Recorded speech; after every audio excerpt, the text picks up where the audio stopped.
ideme si urobiť taký trendy copik. Jedna gumka. Poriadne zatiahneme. Ešte prečešeme. Taký malý trik, keď potrebujeme vlastne vyhľadiť hrbovčeky na hlave, tak kľudne môžeme takto vlastne zobrať štýlku. Takýmto spôsobom v podstate vyhľadiť ten sop. Čiže zoberieme a vyhľadzujeme.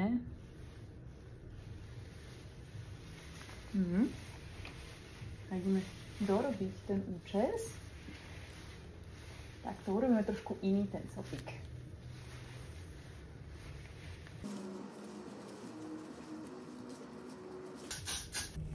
Máte problém s malými vlasmi, takými, čo vám takto vyrastajú ako mne, prečo ich nepriznať a nepoužiť napríklad takýto výrobok.